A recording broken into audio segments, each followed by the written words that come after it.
porque para el médico no es importante, no es algo que se pregunte regularmente en la consulta. No le pregunto: ¿usted, señor, se ha caído? Para ti no es importante. Si para ti no es importante, menos importancia para el paciente. Así se caiga toda la semana, para él no es importante. Entonces, por eso que muchas veces está subevaluada básicamente, no diagnosticada, sino subevaluada. ¿Cuándo digo que un paciente tiene síndrome de caídas? Cuando tiene más de 2 caídas en un mes. 2 meses. No, eran los últimos 6 meses. ¿Ya? Pero pregúntenle al doctor Lamas cuánto lo va a considerar él, porque él dice que debe ser mayor de 2 en un año. Pues pregúntenle a él, y lo que diga él lo pone, pero lo que yo encuentro es más de 2 en 6 meses. ¿Ya? No, pero igual, no le pregunten, porque yo voy a hacer las preguntas. Ya. Entonces, cuando un paciente sufre de caídas, es un síntoma donde nosotros tenemos que cogernos de ahí para poder determinar cuál es la causa de que el paciente cae. ¿Por qué cae el paciente frecuentemente? Un adulto mayor no tiene por qué caerse. Entonces, hay algo que le está causando esa caída. ¿Qué causas pueden ser? Deprivación neurosensorial, disminución de la agudeza visual, tiene cataratas, el abuelito no ve.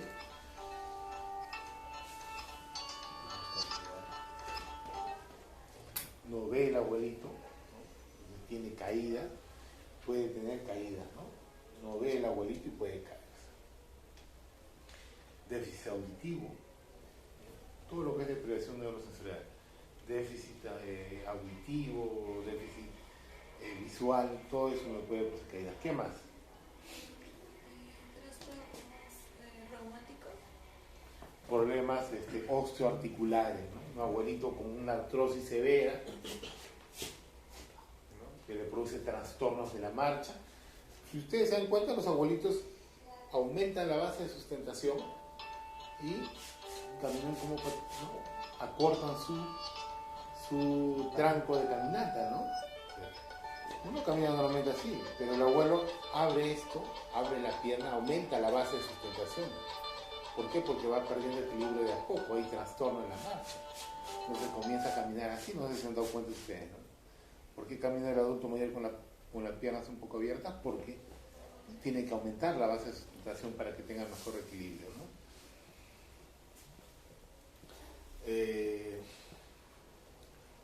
Problemas osteoarticulares, dolor, una artrosis severa, dolor puede producirle caídas al adulto mayor. Hay trastorno en la marcha, no puede movilizar adecuadamente la rodilla, ¿no? Tiene artrosis de cadera, de rodilla. Entonces hay limitación, hay trastornos en la marcha que puede producir y llevar al paciente al que se cae. Entonces, ¿cuál sería otra causa?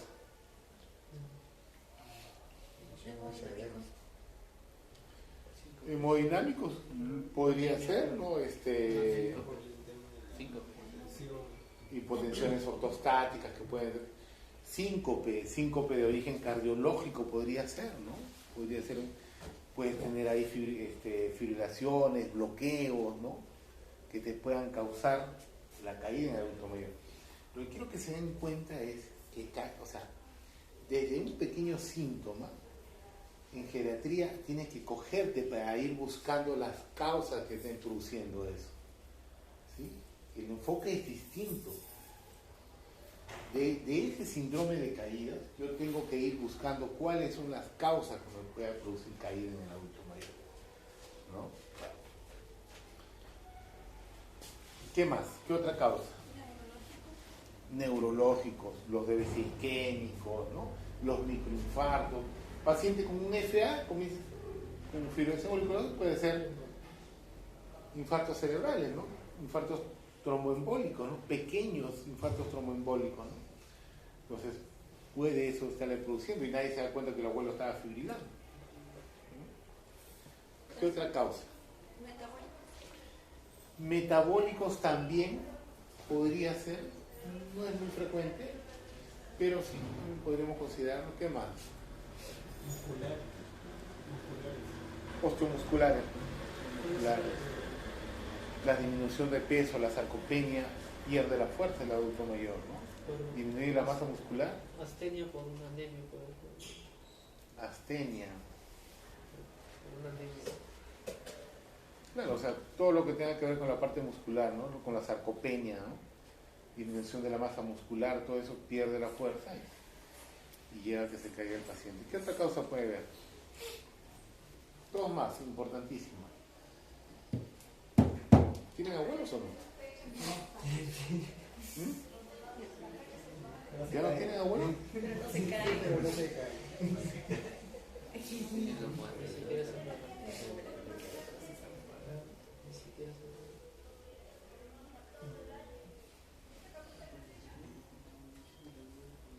Las barreras arquitectónicas. Las barreras arquitectónicas, ¿no? ¿Cuáles son las barreras arquitectónicas? La vereda, Las escaleras, escaleras muy grandes, pisos resbaladizos, ahora que todo es porcelanato, ¿no? Bueno, puede irse al suelo, ¿no?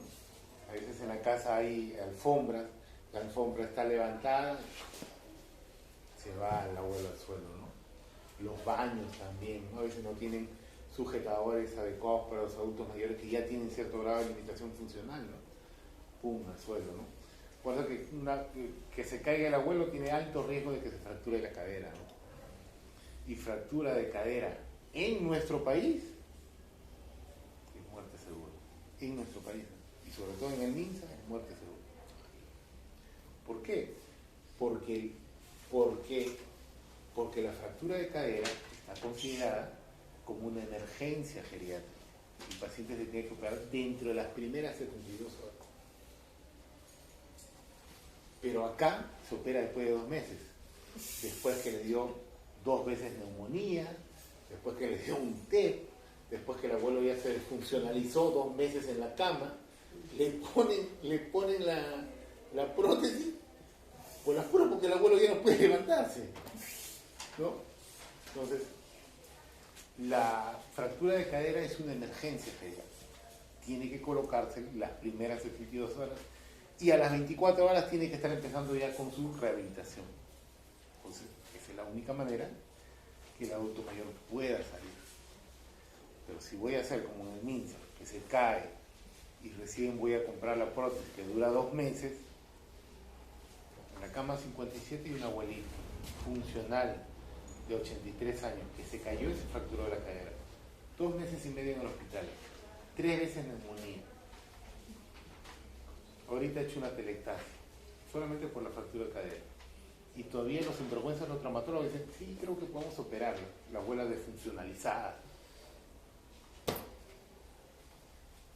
¿De qué estamos hablando? En el seguro al menos tienen un poquito más de posibilidad de la abuela, porque hay buenas prótesis hay. No lo operarán a las 72 horas, pero durante la primera semana realmente lo operan. Pero acá en el MINSA, fregados. ¿Qué otra causa? Que es importantísima también.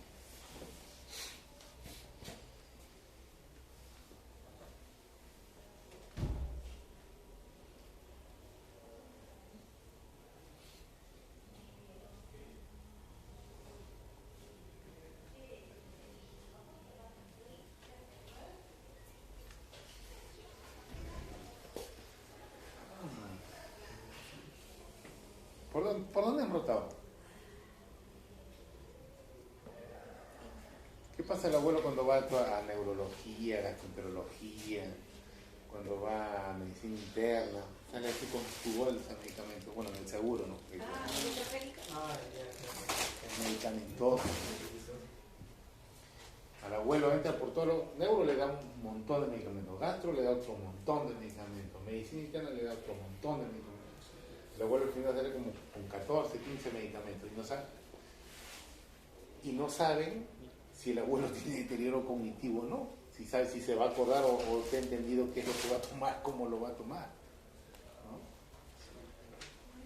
Entonces, Es importante por eso la evaluación integral, ¿no? Inclusive la cognitiva, sobre todo ahora que los adultos mayores, la gran mayoría vive solo, ¿no? Antes vivía toda la familia, hasta el primo vivía en una casa, ahora no, ahora generalmente los adultos mayores están solos a veces en las casas, ¿no? Los hijos ya se fueron, los nietos son ingratos, estudian medicina y nunca van. Entonces, es muy importante la evaluación integral en este tipo de pacientes, ¿no? ¿Por qué? Porque los abuelitos generalmente, la gran mayoría de adultos mayores tienen hipertrofia prostática. Se levantan en la noche a miccionar 2 o 3 veces, ¿no? Y tienen también muchas veces trastorno del sueño. ¿Qué le dan los médicos para el trastorno del sueño?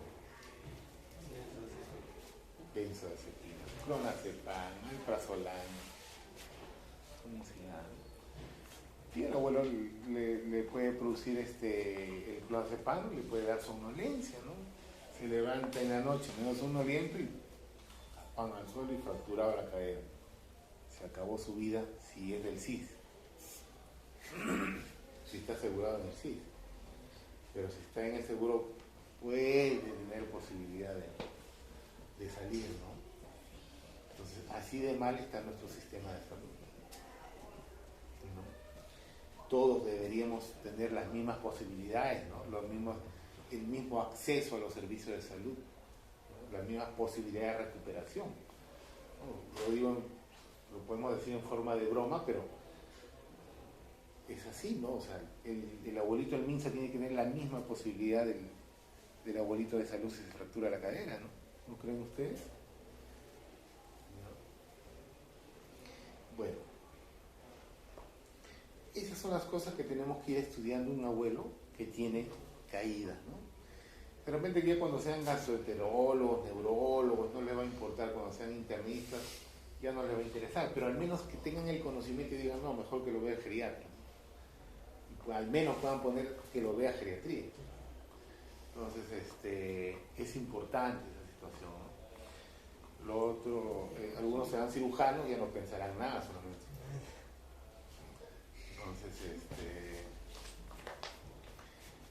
es importante investigar, ¿no? O sea, cogerse de un síntoma para poder llegar a un diagnóstico, ¿no? Del adulto mayor. Cojo una sintomatología y desde ahí parto para poder ver el diagnóstico. Siempre haciendo el manejo integral, evaluando la parte funcional, evaluando la parte cognitiva, evaluando la parte social. ¿Por qué? Porque si yo le doy un medicamento a un abuelito y yo no le indico, por ejemplo, un abuelo que tiene un FA,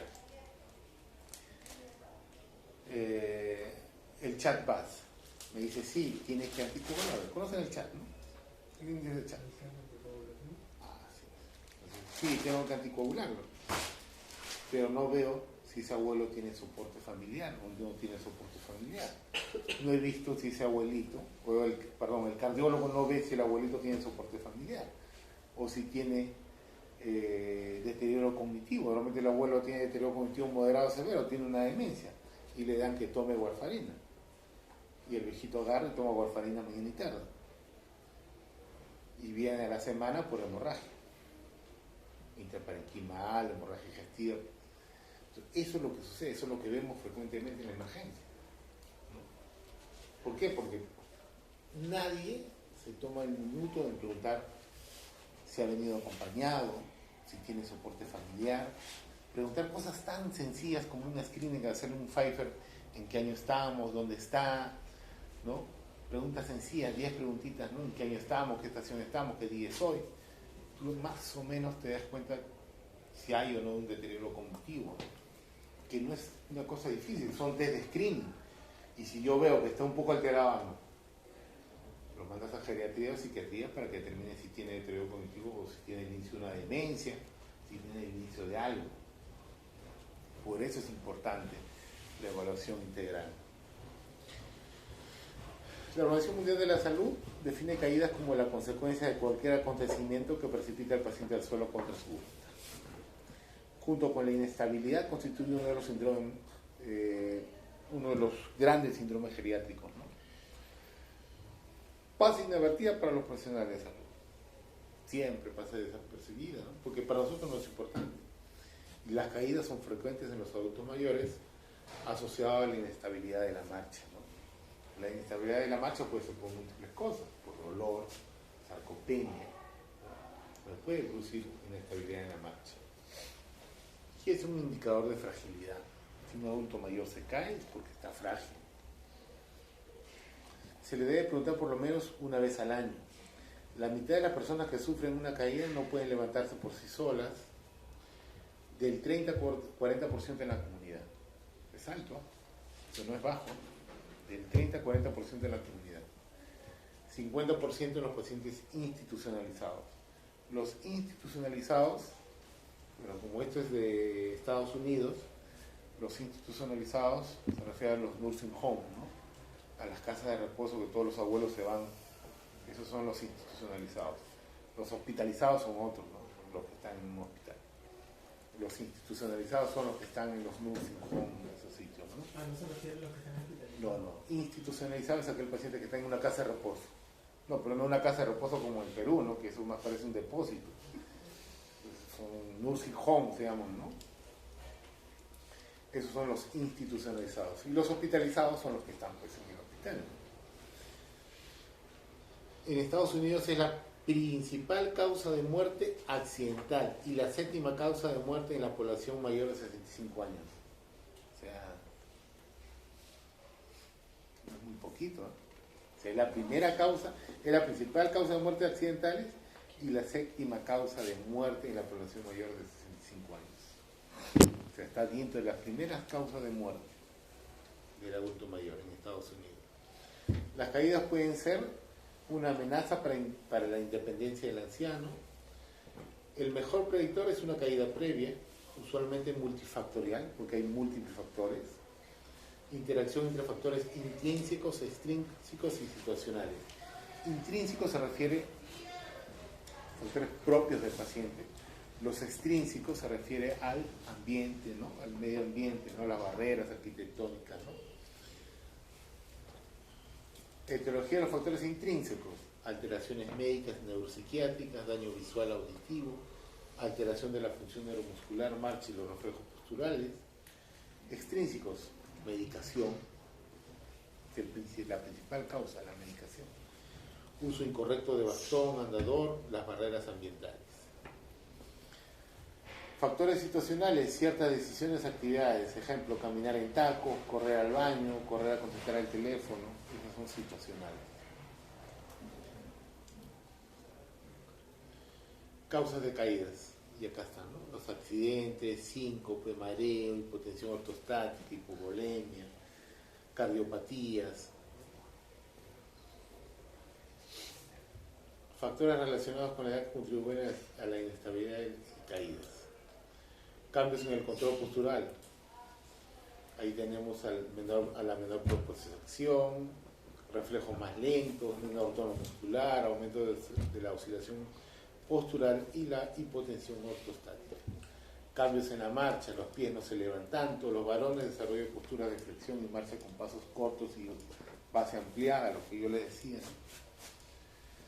Mujeres desarrollan marcha de pato con base angosta, ¿no? Factores relacionados con la edad. Prevalencia de alteraciones relacionadas con la estabilidad, ¿no? Enfermedades articulares degenerativas, fractura, accidente vascular cerebral, debilidad muscular, neuropatía periférica, enfermedades deformativas de los pies, daño visual y auditivo y procesos patológicos específicos. Factores relacionados con la edad contribuyen a la inestabilidad. Mayor frecuencia de alteraciones en los pacientes que producen icturia, ¿no? En los ICC, en las insuficiencias venosas, ¿no? Y mayor frecuencia en los pacientes con demencia. Peligros ambientales, lo que ya habíamos determinado y les habíamos dicho. El diagnóstico. El diagnóstico es hacer una buena historia y hacer un buen examen físico. No hay otra manera de poder determinar cuál es lo que está causando la caída en el adulto mayor, ¿no? Eso es lo más importante, la historia clínica y el examen físico. Y algunos test que se hacen, test de marcha para ver fuerza muscular, todas esas cosas, ¿no?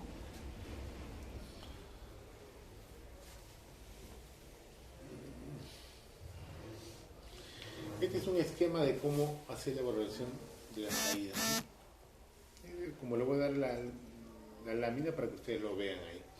Pero hay que ver las circunstancias de la caída y hay que valorar los riesgos ambientales, hay que valorar también la parte visual y auditiva, la función articular, exploración de la marcha y el equilibrio, valorar la movilidad, valoración de comorbilidades y problemas médicos agudos, historia farmacológica, exploración básica cardiovascular, examen neurológico, todo lo que habíamos dicho, ¿no? Tengo que evaluar todos los sistemas.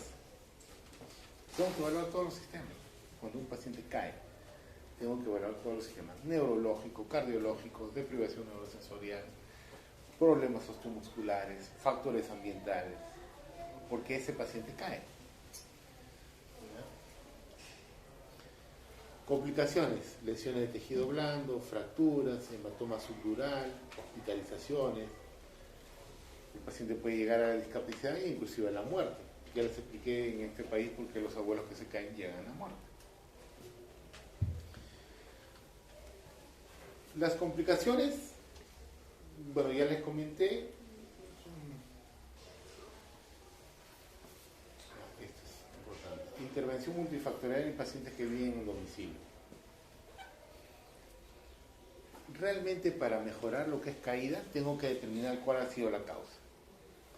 Si la causa es de origen cardiológico, tengo que corregir ese problema.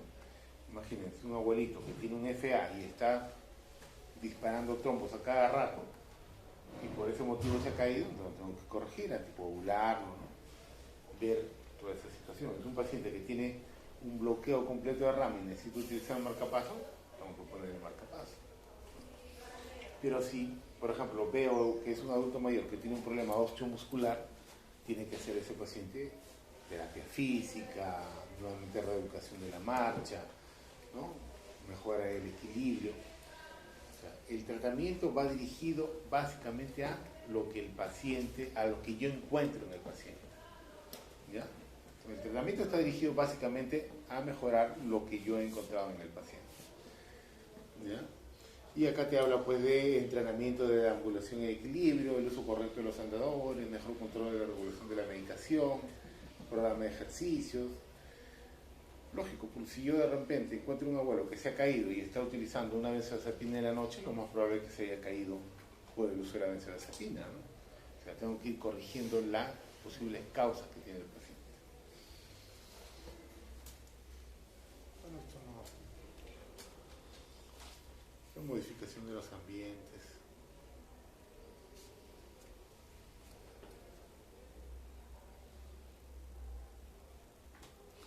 Lo que dice en este artículo es la intervención de la prevención de caídas en los adultos mayores, ¿no? Puede ser efectiva, ¿no? Y acá habla de los ejercicios, ¿no? Del Tai Chi, que puede ayudar a los abuelitos para que no es un problema neurológico, no es un problema cardiológico, no es un problema visual, no es un problema del ambiente, debe ser osteomuscular o por sarcopenia.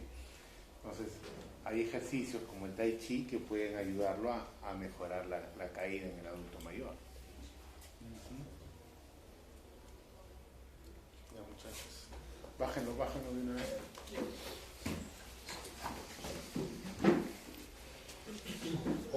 11 no han venido. ¿Cuántos son? 11 nomás. ¿Todos han venido? Milagros. Hay que